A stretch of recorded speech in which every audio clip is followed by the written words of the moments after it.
Aaron Keller has finally given his director's take on 6v6 and some other things about the format and the current state of Overwatch as well. I'm just going to go ahead and kind of give you the highlights of this article.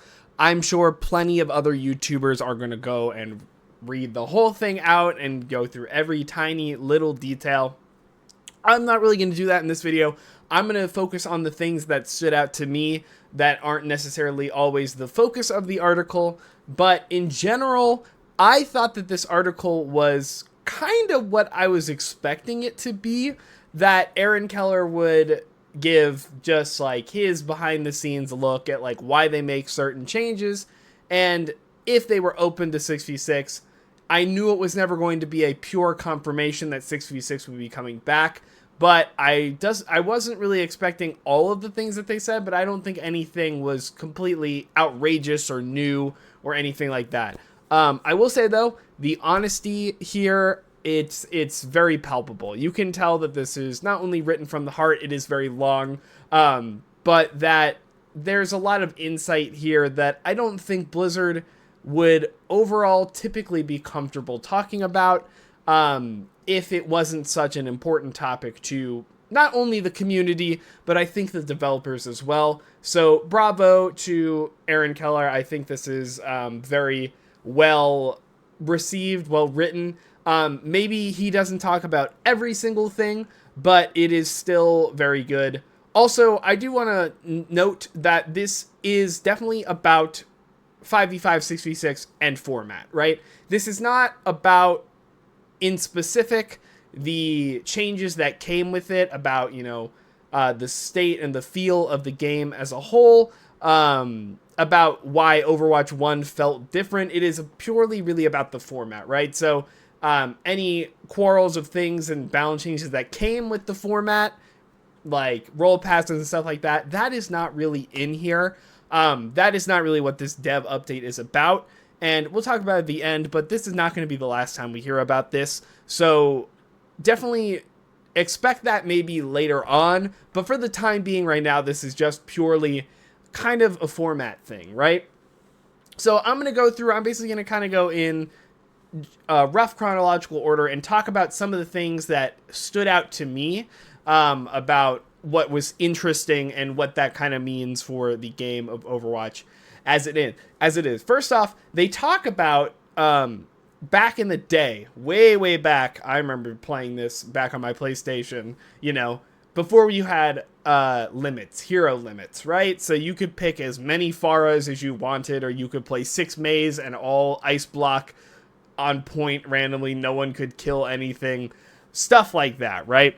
One of the things that they said that this ended up being a problem was that stacking abilities, or stacking like abilities, ended up being a really big problem because you didn't want the abilities to just all be nullified by each other or not be able to. You want everything to have a feeling to it. So they give this example about 5 Zenyattes and 1 Winston, and Discord orbs would stack, so you could just kill everything instantly, and Winston could just zap them, jump on them, and that would just eliminate anybody. So I do think it is really interesting to me that their solution there, you know, like part of it was just limit the characters, but also that they see a really big problem right off the gate here with stacking abilities that are very similar to each other.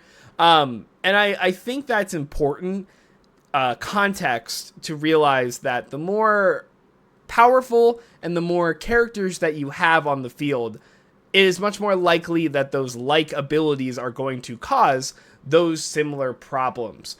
Even if they are not the same characters, there are definitely characters that have abilities that are very similar to each other and do similar things, maybe survivability, maybe damage, stuff like that.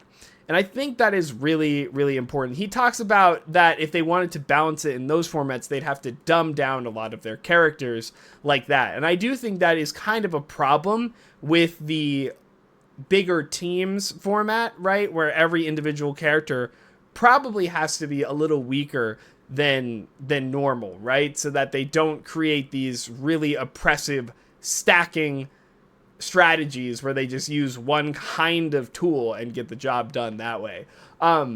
that can go for 6v6 and 5v5 and role lock and all of that. I think that is just important context to say, like, that is something that they learned very early as kind of what could be a problem. So going on, they talk about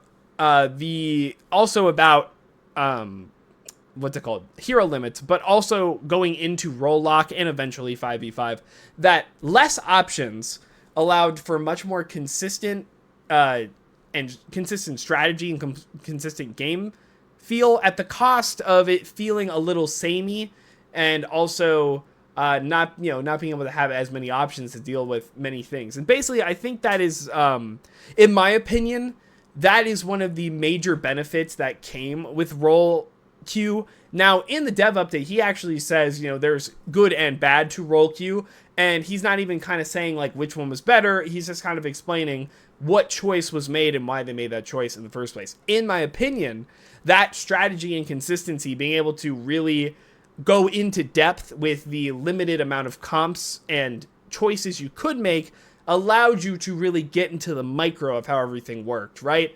So at the end of Overwatch 1, there were only a handful of comps that really worked, but they were figured out pretty well, and I think people generally liked how they played. You've got your Rhine Diva, Bap Lucio brawls, you've got your double bubbles, obviously double shield, you've got your Ball Diva, kind of Brig Zen spam, stuff like that. Only a couple of viable comps, but you could really go into the weeds about like how they all interact with each other and what every individual character could be doing, right?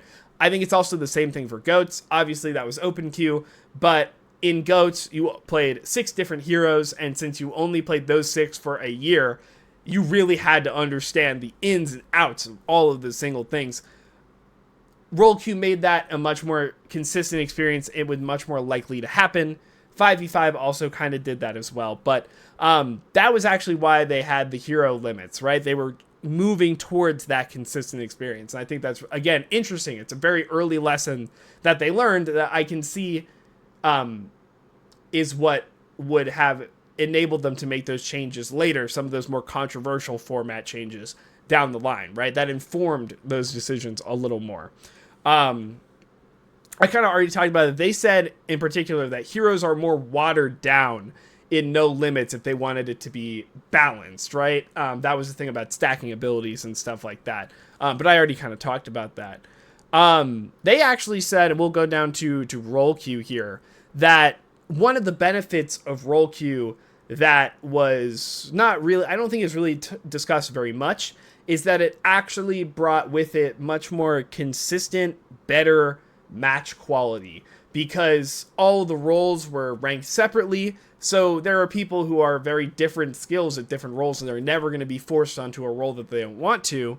And if they are, then they're going to be at that skill level relative to that role. So overall, match quality went up much more consistently, because you're never really getting people out of their comfort zone, or people who are much better at one thing than others, right? It's all much more honed in skill wise, and that just makes for a better game. So that is also another benefit of role queue, kind of one of the reasons why they ended up making that decision all the way back when, nearly 5 years ago at this point. Also, something that I think, again, when we were talking about, what's it called? The very honest reactions to this was that he actually says here that they lost, I think it's right here, damage queue times drifted a bit lower over time, but much of this was due to the introduction of open queue competitive, and the permanent loss of damage players unwilling to wait for that long of a match. He actually admits here that they lost people playing the game because of the format, right? They have gone on record, and this is going to matter, I think, later when he talks about this, but they have gone on record and said that the queue times have been a direct reason why they have permanently lost players, because certain queue times for some roles were just so long, and that was such a big issue for the game, right? That is such a big concern. Another reason why they kind of went into 5v5, right? Queue times were a very, very big factor. I'm just surprised that he would ever say this, that there was just a direct consequence that is objectively really bad, right? I think we can all agree when you hear that is an admission of not necessarily failure, but a really bad side effect to your format. And for him to kind of say that, like, that is something that did happen, I think is really, it's really eye-opening to how they want to communicate with this to us about this kind of stuff. I think that is really good to hear from Aaron there. So yeah, and again, we will talk about what that kind of means about like the loss of players because of the format change.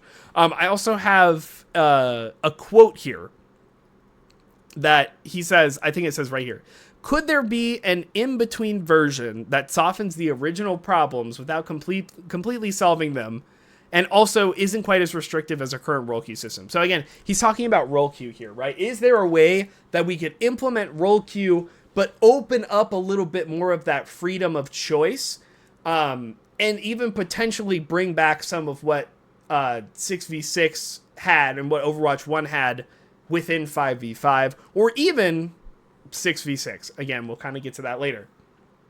This is really interesting.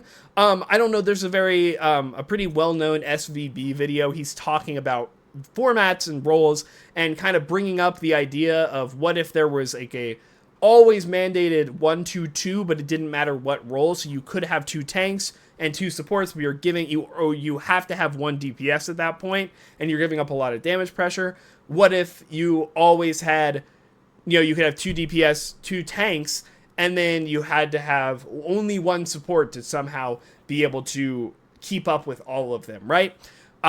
Stuff like that. I think that's kind of the idea that they're looking for, right? A little bit more, a little bit more options. Maybe they're thinking at max you get 3 of one role, and then maybe you could have 3-1-1, stuff like that. I don't know, but we'll have to pick their brains on that later on. But I think that's a really interesting idea of like, what if there's the way to fix 5v5 is not actually 6v6? What if it is some kind of way to take the reins off of the role queue format, keeping what was good about role queue and expanding on it and introducing some things back, what we like about 6v6 and old Overwatch as well. I think that is really cool that they're trying to find out of the box solutions to get us to a spot where we are happy. But that's not the only thing they're talking about, right? We are talking about 6v6 and 5v5. 6v6 in particular. Another really important thing that he says about 6v6 that I don't think we really talk about, he says, "This was the case more previously in the game, could be frustrating if your team was out of sync. Many times fights in 6v6 couldn't resolve until ultimate abilities came online. Correct that, until ultimate combos can be executed to break through 2 tanks worth of mitigation, supported by high uncontested healing output." He'll talk about tank synergies, and he'll talk about how they weren't always so great and they weren't always so healthy for the game. But I think the acknowledgement here also about support and support pairings being not only overtuned, but being enabled by that extra mitigation of the 2 tanks is another problem that is really, really difficult to fix. And I'm going to go ahead and I'm going to bring it back to that stacking like abilities thing later. When you have 2 supports that are super survivable AoE, and they are also enabled by the 2 tanks that are super mitigation focused, then in order to really make that balance and not make that so overbearing, everything has to be watered down overall.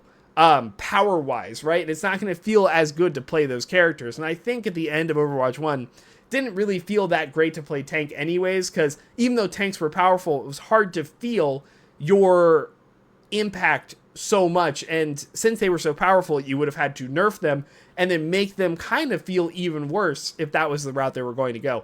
And I think that is part of the acknowledgement here, right? It's like, if they were to stay with 6v6 in the way it was, one of the ways forward was to just kind of nerf character power across the board, and then you risk making your characters feel weaker and the game not feeling as fun because you can't do as much. That is a really interesting angle here. One that I didn't really think about. And honestly, I don't know if I've ever heard them talk so much about this kind of thing, right? So yeah, Harry, I'm filming a video right now, but 6v6 is not necessarily coming back, but we're getting a lot more experimentation with the format. And that may include 6v6. But I'm talking about this devil update right now. I'm going through all the highlights, right? Apart from that, again, with that mitigation and that healing factor, he talks about how damage, power, playmaking for DPS, and also for supports in the same way, was very often mitigated or reversed even. It was very hard with so many factors and everything for DPS to really do their jobs effectively because you had to get around 2 tanks to get the damage. You had to pair up with your tanks so that they could create space for you to somehow get the damage through those 2. And if you did get the damage, then you have to get through the 2 AoE supports or anything like, the 2 supports that are constantly healing back up, and undoing what you had done, sometimes skillfully, sometimes not, right? You could hit a really big AoE shot. You get like one, let's say for example, you get like one really big Pharah rocket that does 120 damage to a squishy in the backline, and it does a lot of splash damage to everybody else. This is going to be your moment, and BAP shifts. And then it took so long to find that angle and find that really good skillful shot, and it was just immediately shut down, and now it's way harder to get back in, right? That is a concern with 6v6. And again, I'll go back to that. You don't want to make tank and support power level go down too much because you don't want those roles to feel so bad, because DPS was already the most queued role, and there were already really bad queue times back in the day anyway. So if you make the other roles even worse to play, then there's going to be maybe less people wanting to play them overall too. That's a really hard problem to fix. I have another quote here. I don't know where in this thing it is, so I'll just read it off. It says, "This game is faster now, and it doesn't typically stall out. It feels like there is more room to move around the map without needing to earn every inch of it." I think that's really important, because I think when the pros and the high-level players talk about how DPS can just set up and all of that, like you can just have flanks, I think a lot of times they kind of see that as a bad thing, where it's like anti-team, anti-synergy and stuff like that. But in my opinion, I agree with Aaron here, saying that it is so overbearing and so hard to actually get to a spot where you can play the game. There is so much setup required, there is so much clearing required, that once you are finally in that position, so much time has passed and your window is extremely limited again, right? And now that the game, and he's also talking about like it was harder to get through chokes because there were so many people, and like that even exacerbated that problem. But now that we have 5v5, I think he's right, where it's much easier, maybe too easy, maybe too effective in some situations for DPS or supports or even tanks, depending on who it is, to flank and finally be able to shoot and have an impact and have a measurable impact. I think that creates problems of trying to figure out where people are coming from. The new maps definitely have lots of nooks and crannies, so it can be a little disorienting sometimes. I think that's where people say like the deathmatch formula comes from, but really there are ways to deal with that kind of stuff. It is just harder and maybe not as intuitive because there are more places you can come from. I don't think it's necessarily deathmatch, but yeah, I do think that is one of the advantages and quirks of 5v5, right? Again, I'll go on to another quote here. It said, there were a lot more hit points and defensive capabilities to burn through, which had a stabilizing effect on gameplay. Teams would fold a little slower than they do now. This was actually a really interesting idea to me, because in my mind, and I think he's already kind of talked about that, is that, 5v5, even though there's one less player on the battlefield, it's supposed to feel more individual overall and feel like each role can make a play. So in theory, although the numbers, like if you go down one, like a 5v4, the numbers are technically worse. In theory, I think for 5v5, you would want it to be like you're actually less likely to lose that fight instantly because everyone has more agency and more playmaking potential. But Aaron is kind of saying here that that is more of 6v6 is more stable in that regard. So I think that the idea that 5v5 is supposed to be like, more playmaking and all of that has kind of not worked as well as they've wanted to, right? And so that their view is that 6v6 ended up being more stable, which I think most people thought was going to be the case anyways, but I don't think that was necessarily the intent. So now to say that's a format change or something like that, like a format consequence, I'm not exactly sure. I think that might just end up being a balance issue more so, but it is interesting to see that sort of idea didn't really make it into the game like they kind of wanted to. You know what I mean?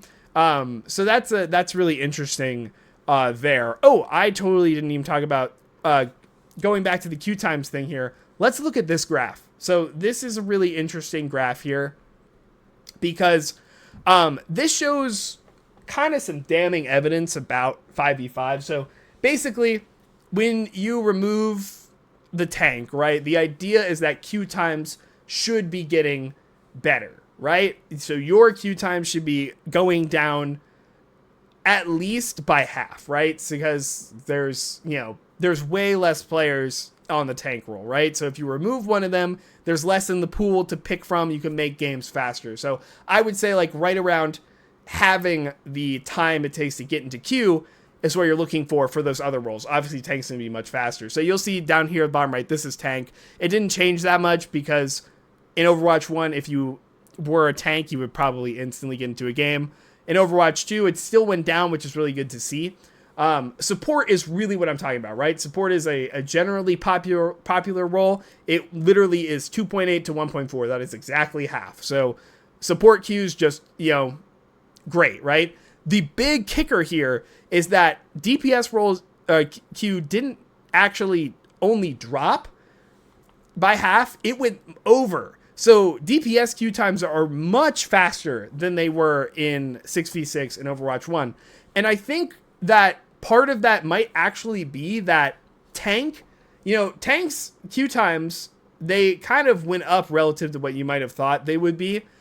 I have a feeling that a lot of DPS players ended up trying the other roles more too, specifically tank, because otherwise, the proportion probably wouldn't change. The only other thing I can think of is if DPS felt worse to play, then they would kind of abandon DPS for the other roles. But I don't really think that's the case. In fact, DPS has been pretty strong throughout the entirety of Overwatch 2.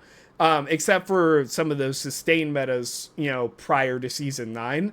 So I think that shows, at least, even though tanks are the most complained and whined about role in the whole game, that at least shows that there are some players opening up to trying the other roles and staying there because of the format change. I think that's really interesting to talk about. Again, I think the queue times were helped even more than they could have expected because of the change in format, and that is really great. Going back to balance, in fact, let's go ahead. This is talking about 6v6. I believe it is this quote here. It's just this whole thing. I'm going to read it to you. We mentioned the difficulty in balancing tanks for 6v6 earlier, but the past year and a half has shown us that there are issues with balancing tanks for 5v5 as well. So also one thing to note, yes, the tank balance for 5v5 has not been great overall, but let's not forget about what it used to be in 6v6 as well, right? There are unique challenges to both roles in both formats. For much of Overwatch 2, tanks have been fairly balanced, but when one of them becomes a powerful outlier like Mauga, they can be felt strongly in the world of one tank. So he's saying this, I think he's not putting as much emotion behind this one, but basically he's saying that if one particular tank is too strong, then it really reverberates much more than in Overwatch 1, right? And that is, again, kind of always, no matter what you do to 5v5 tanking, if you put it in a great place, if you give all the tanks the counterplay that they need, even if it's a perfect world, kumbaya, whatever, if one tank goes a little too in that outlier direction, like Mauga, there's, right, like the whole thing breaks. So perhaps tanking in 5v5 is more fragile, right? Like they said it was balanced, but it is very often that it can just randomly tip the scales with a Roadhog or a Mauga, right? That doesn't necessarily happen in 6v6. And again, they can be balanced in 5v5, and I think they can. I think that is true, but it is much more volatile, and he is saying that. He is acknowledging that 5v5 has that kind of problem with tanks. I don't remember where he says it here, but I think this might be the most important sentence in this whole thing. It's not actually a sentence, but I'm paraphrasing here. He talks about the game being a service, and he kind of acknowledges that the player being happy and listening to the feedback that they receive. It says it right here. Because we operate as a service to our players, we always remain open-minded to reevaluating our decisions based on your actions and feedback to give you the best game experience we can. I have a whole thing kind of in my head that I've been trying to put down on paper and put in a video that it hasn't really come out about games, art, live service, all of that stuff. But to see him basically come out and say, like, yes, there are things that we want to do, and we want to make the best decision possible for the game that we think, we have to acknowledge that we do operate as a service, aka we operate as a product, and if our customers are not happy, then we have to change the way that this works. And I think that is a double-edged sword of, it is good that is the way that they recognize it in terms of keeping the game healthy, alive, making money for Blizzard so that Blizzard keeps it going. But at the same time, it does really suck to see that he has to consider the monetary and basically the anti-art stuff of the live service model, and he has to consider that as a very, very big factor when playing the game. Take out 5v5, 6v6 debate. I'm not even going to just take that out of the equation for now. When you think about a lot of the decisions they make, a lot of the skins they release, a lot of the heroes, and the state that the game is in at any one time, you should always come back to this sentence. Think about the service. Think about that, right? This is a product. He is the game director. That is one of the priorities he has to take into consideration, whether he likes it or not. So that is it is, again, it's refreshing and it's very honest to hear him say this. It is a little bit of a bummer in my opinion, but that is just the way that the world works now. So also what he says somewhere else here is that some of the updated visuals for Overwatch 2 were designed with only 5 players on each team consistently. So there's going to be a lot of things that they're going to have to reevaluate and reconsider about the visual design, UI, particle effects, anything like that, because they had a little bit more memory and GPU and all of that stuff to work with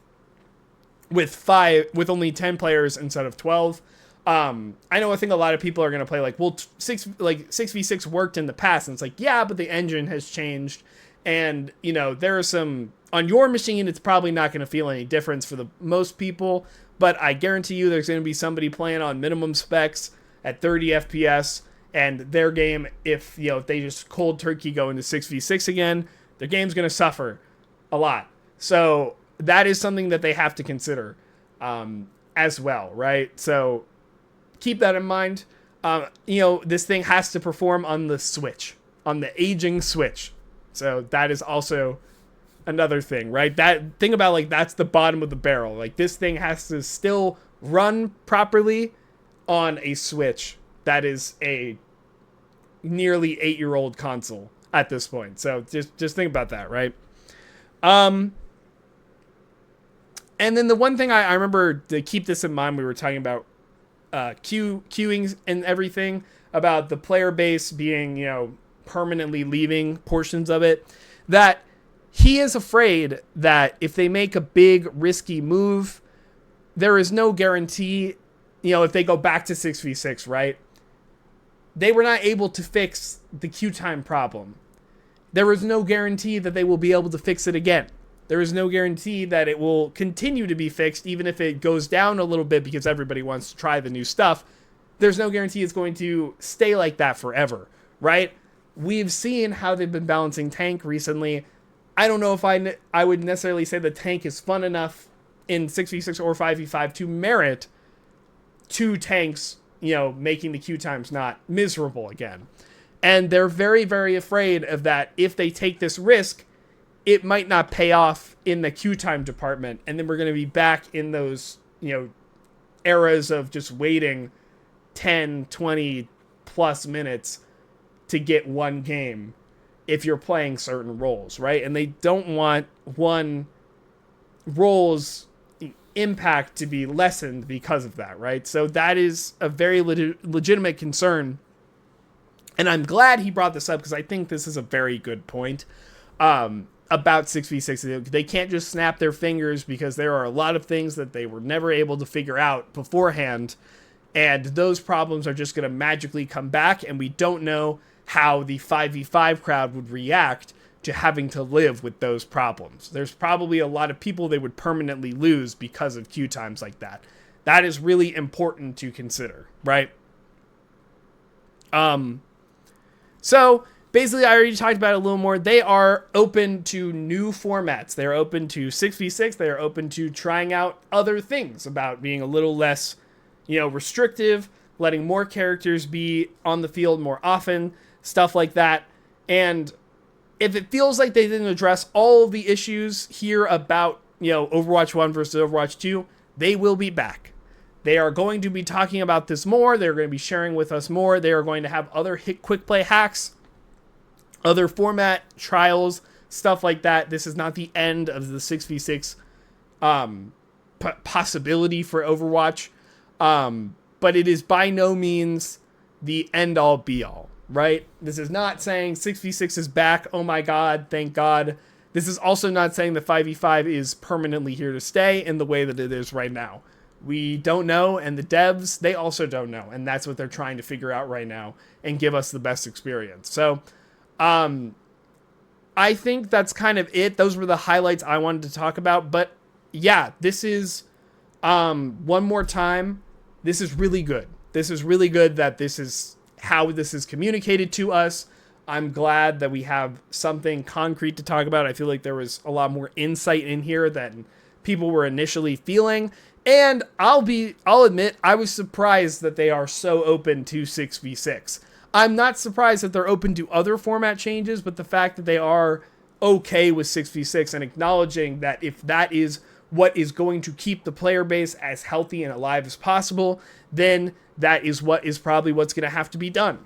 So, yeah, I'm very positive on this. I'm very glad with how it turned out. And I'm also glad that we aren't making any rash, quick decisions, that this will be closely monitored and tested for months to come.